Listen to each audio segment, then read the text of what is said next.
আমি বাৰংবাৰ দাবি উত্থাপন কৰে আহিছোঁ যে 2026 চনৰ আগতে আমাক জনজাতিকৰণ কৰিব লাগে, কিন্তু বৰ্তমান দেখিছোঁ বিধানসভা নিৰ্বাচনৰ আগে আগে আমাৰ ভাৰত চৰকাৰ বা আমাৰ অসম চৰকাৰে এইটো মানে কৰাৰ এটা পক্ষপাতি নাই। সেইকাৰণে মাননীয় মুখ্যমন্ত্ৰী ডাঙৰীয়াই আপুনি সঁচাকৈ যদি অৰিজিনেলি যদি আপুনি চিন্তা কৰিছে কোচ ৰাজনৈতিক জনগোষ্ঠীৰ কাৰণে আপুনি এই আগুৱা পৰা ৰাজনীতি, আগুৱা পৰা মন্তব্য, তুলুঙা মন্তব্যৰ পৰা আপুনি বিৰত থাকিব লাগে। আৰু যদি নাথাকে নিশ্চয় অহা যি আমাৰ 26 বিধানসভা নিৰ্বাচন আহি আছে, নিশ্চয় আমি আক্ৰাশুৱে বিভিন্ন আমাৰ যি আমাৰ জনগোষ্ঠী অধ্যুষিত অঞ্চল আছে আমি গাঁৱে ভূঞে বিজেপি হাটাও আমি যি মানে প্ৰচাৰ বিজেপি হাটাও যি অভিযান আছে নিশ্চয় আমি এই ক্ষেত্ৰত গ্ৰহণ কৰিম।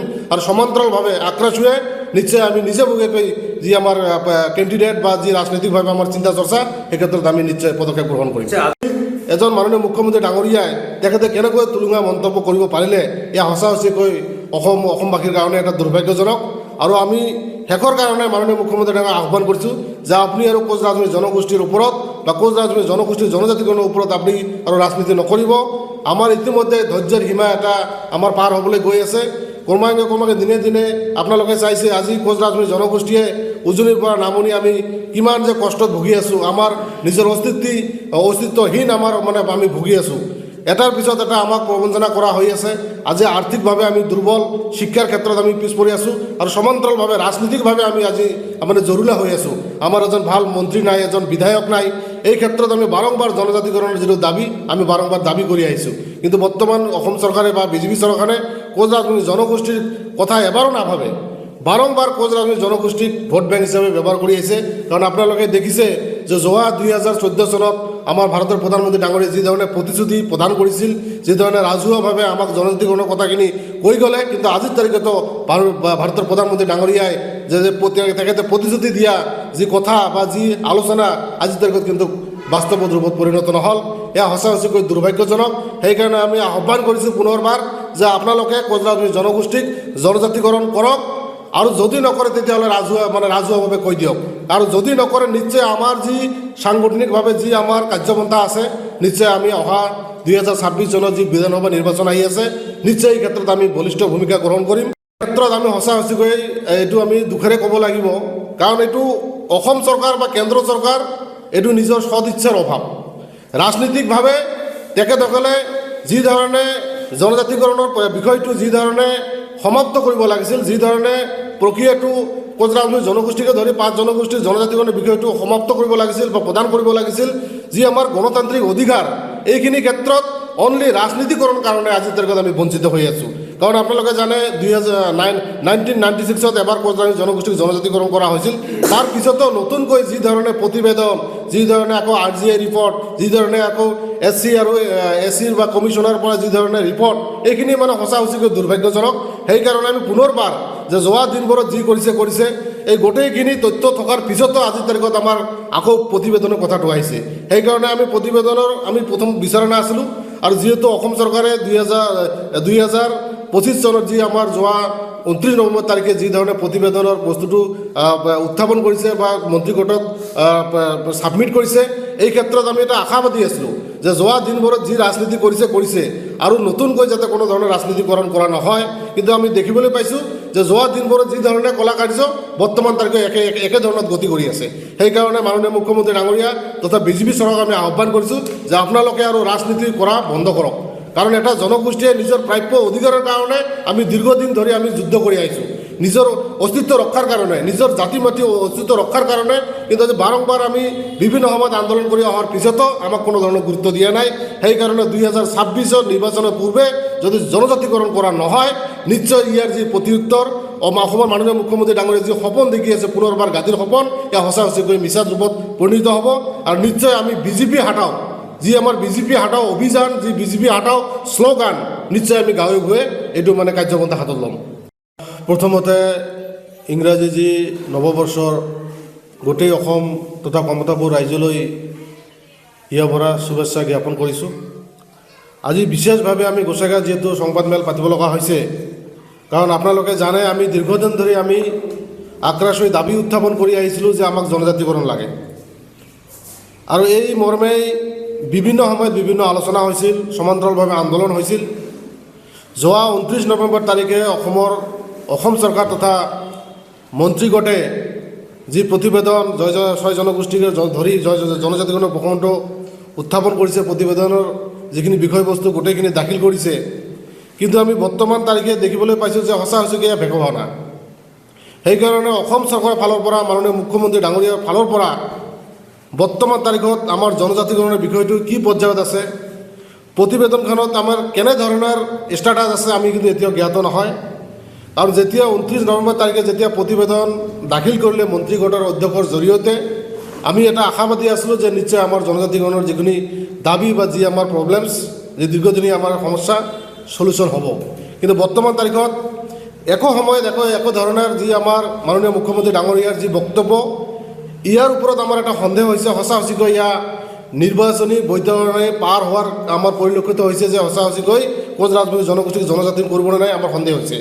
সেইকাৰণে আজি আমি স্পষ্টভাৱে ক'ব বিচাৰিছোঁ অসমৰ মাননীয় মুখ্যমন্ত্ৰী ডাঙৰীয়াক যে অহা যি আমাৰ আক্ৰাচুৱে যি আমি প্ৰতি বছৰে যি শ্বহীদ দিৱস পালন কৰি আহিছোঁ 7 জানুৱাৰী তাৰিখে, এই পবিত্ৰ দিনতে আমি মাননীয় মুখ্যমন্ত্ৰী ডাঙৰীয়াক এটা ডেডলাইন দিব বিচাৰিছোঁ। অহা 7 জানুৱাৰীৰ ভিতৰত যদি কোচ ৰাজবংশী জনগোষ্ঠীৰ জনজাতিকৰণ যিখন প্ৰতিবেদন, ইয়াৰ ওপৰত যদি সম্পূৰ্ণভাৱে যদি ৰাজহুৱা বা আমাৰ লগত কোনো এটা পজিটিভলি ডিছকাছ কৰা নহয়, কি পৰ্যায়ত আছে কি পৰ্যায়ত নাই, যদি আমি পজিটিভ এটা ডিছকাছ নহয়, নিশ্চয়কৈ আমি যি আমাৰ গণতান্ত্ৰিকভাৱে যি আন্দোলন আছে, অহা 9 জানুৱাৰী তাৰিখে আমাৰ অসম বন্ধ 12 ঘণ্টীয়া অসম বন্ধ কাৰ্যসূচী আজি ঘোষণা কৰা হ'ল। আৰু সমান্তৰালভাৱে আমাৰ আন্দোলন চলি থাকিব। আৰু বাৰম্বাৰ মাননীয় মুখ্যমন্ত্ৰী ডাঙৰীয়া সিদিনা যি ধৰণে বক্তব্য ৰাখিছিল যে কোনো এটা লিডাৰে বা কোনো এটা জনগোষ্ঠীৰ লিডাৰে বিধানসভা নিৰ্বাচনৰ পূৰ্বে জনজাতিকৰণ বিচৰা নাই, এই ক্ষেত্ৰত আমি সঁচা সঁচিকৈ দুৰ্ভাগ্যজনক আমি আখ্যা দিছোঁ। কাৰণ আমি বাৰম্বাৰ দাবী উত্থাপন কৰা অহাৰ পিছতো আজি মাননীয় মুখ্যমন্ত্ৰী ডাঙৰীয়াৰ কাৰ লগত আলোচনা কৰিলে, কোন নেতাই মাননীয় মুখ্যমন্ত্ৰী ডাঙৰীয়াক কৈছে যে 2026 চনৰ বিধানসভা নিৰ্বাচনৰ পূৰ্বে জনজাতিকৰণ লাগে। এই ক্ষেত্ৰত মাননীয় মুখ্যমন্ত্ৰী ডাঙৰীয়াক আহ্বান কৰিছোঁ, আপুনি কাৰ লগত আলোচনা কৰিছে ৰাজহুৱা কৰক। আৰু যদি নকৰে তেতিয়াহ'লে আমি ভাবিম যে মাননীয় মুখ্যমন্ত্ৰী ডাঙৰীয়াই মিছা কথা কৈছে। 29 নৱেম্বৰ তাৰিখে মন্ত্ৰীগোটৰ প্ৰতিবেদন অসম বিধানসভাত দাখিল হ'ল। আৰু মন্ত্ৰীগোটৰ প্ৰতিবেদন বিধানসভাত দাখিল হোৱাৰ পিছতে আমি কিছু ক্ষেত্ৰত কিছুমান বস্তু লক্ষ্য কৰিছোঁ যে বৰ্তমানৰ ট্ৰাইবেলসকলে বা CCTYৰ নেতৃত্বত তেখেতসকলে আমাৰ এই জনজাতিকৰণৰ বিৰোধিতাৰে ভৈয়াম জনজাতি উন্নয়ন বিভাগৰ মন্ত্ৰী ডক্টৰ ৰমেশ পেগুৰ লগত এখন বৈঠকত মিলিত হয়। আৰু এই বৈঠকত এটা সিদ্ধান্ত হয় যে আমাক জনজাতিকৰণ কৰিবলৈ গৈ পেলাই বৰ্তমান জনজাতিসকলৰ যি অসুবিধা হ'ব পাৰে বুলি সিহঁতে এটা আশংকা প্ৰকাশ কৰিছে, সিহঁতে ভৱিষ্যতে নিঃশেষ হৈ যাব বুলি এটা আশংকা প্ৰকাশ কৰিছে। আৰু সেইবিলাক বিষয় লৈ পেলাই আলোচনাৰ অন্তত তেখেতে CCTYক এটা 1 মাহৰ কাৰণে প্ৰতিবেদনখন পৰ্যালোচনা কৰাৰ কাৰণে সময় দিছে, CCTY সময় বিচাৰিছে আৰু এইটো অসম চৰকাৰো সময় দিছে। গতিকে আমি দেখিছোঁ যে জনজাতিকৰণৰ পৰ্যায়টো লাহে লাহে যেন স্থমিত হ'বলৈ ধৰিছে, ক্ৰমে পৰ্যায়টো লেহেমীয়া হ'ব ধৰিছে। আৰু সৌদিনা আমাৰ মুখ্যমন্ত্ৰী ডাঙৰীয়াই কৈছিল যে 6 জনগোষ্ঠীৰ কোনো নেতৃবৃন্দই 2026 বিধানসভা নিৰ্বাচনৰ আগতে জনজাতিকৰণৰ মৰ্যাদা বিচৰা নাই। আমি স্পষ্টভাৱে কৈছোঁ যে সদৌ-কোচে ছাত্ৰ সন্থাই আক্ৰাচুৱে বিধানসভা 26 বিধানসভা নিৰ্বাচনৰ আগতে আমি জনজাতিকৰণৰ মৰ্যাদা বিচাৰিছোঁ আৰু বিচাৰিম। আৰু কোন সংগঠনে 26 বিধানসভা নিৰ্বাচনৰ আগত জনজাতিকৰণৰ মৰ্যাদা বিচৰা নাই, আমি অসম চৰকাৰক তথা মুখ্যমন্ত্ৰী ডাঙৰীয়াক সেইটো নাম সহকাৰে প্ৰকাশ কৰিবলৈ আহ্বান জনাইছোঁ। আমাৰ এটাই দাবী আৰু এটাই স্থিতি, এই দাবী আৰু স্থিতিত আমি অটল আছোঁ। কাৰণ জনজাতিকৰণৰ মৰ্যাদা পাম বুলি ভাবি 14 চনৰ পৰা আজি 26 চন আহি পালে এতিয়ালৈকে আমাৰ জনজাতিকৰণৰ সমস্যাটোৰ সমাধান কৰি নাদিল। অথচ কেন্দ্ৰত আৰু ৰাজ্যত দুয়োখনতে বিজেপি নেতৃত্বাধীন চৰকাৰ আছে, NDAৰ সংখ্যাগৰিষ্ঠতা আছে। ইচ্ছা কৰিলে 6 মাহৰ ভিতৰতে জনজাতিকৰণৰ মৰ্যাদা দিব পাৰে বুলি দম্ভালি মাৰি কথা কৈ থকা, নিৰ্বাচনী সভা সমিতিবিলাকত বক্তব্য ৰখা, আৰু এতিয়া কামেৰ বজত বহুত এটা প্ৰভেদ দেখা গৈছে। গতিকে আমাৰ ধৈৰ্যচ্যুত হৈছে। আমি চৰকাৰখনৰ প্ৰতি আমাৰ বিশ্বাসযোগ্যতা নোহোৱা হৈছে। গতিকে আমি দাবী জনাইছোঁ যে 26ৰ বিধানসভা নিৰ্বাচনৰ আগতে জনজাতিৰ মৰ্যাদা লাগিব আৰু চৰকাৰৰ স্থিতিটো প্ৰকাশ কৰিব লাগিব যে মন্ত্ৰীগোটৰ প্ৰতিবেদনখন কি পৰ্যায়ত আছে, প্ৰতিবেদনখন দিল্লীলৈ গৈ পালে না নাই, এইটো বিষয় লৈ জনজাতিকৰণৰ বিষয় লৈ কেন্দ্ৰৰ লগত কথা পাতিলে নে নাই, এইবিলাক কথা আমি অসম চৰকাৰৰ ফালৰ পৰা স্পষ্টীকৰণ বিচাৰিছোঁ। আৰু আমি অসম চৰকাৰক, যিহেতু আমাৰ অহা 7 তাৰিখে সদৌ ছাত্ৰ সন্থাৰ কেন্দ্ৰীয় শহীদ দিৱস আছে, আমি এই 7 তাৰিখলৈকে শহীদ দিৱসলৈকে আমি অসম চৰকাৰলৈ গোটেইখিনি বিষয়বস্তু পৰ্যালোচনা কৰাৰ কাৰণে, খুলে খুলিকৈ কোৱাৰ কাৰণে দাবী আৰু আহ্বান জনাইছোঁ। নহ'লে আমি অহা 9 তাৰিখে ঠিক শহীদ দিৱসৰ পিছে পিছে অহা 9 তাৰিখে আমি অসম বন্ধ, 12 ঘণ্টীয়া অসম বন্ধ ঘোষণা কৰিম বুলি আমি প্ৰস্তাৱ ৰাখিছোঁ।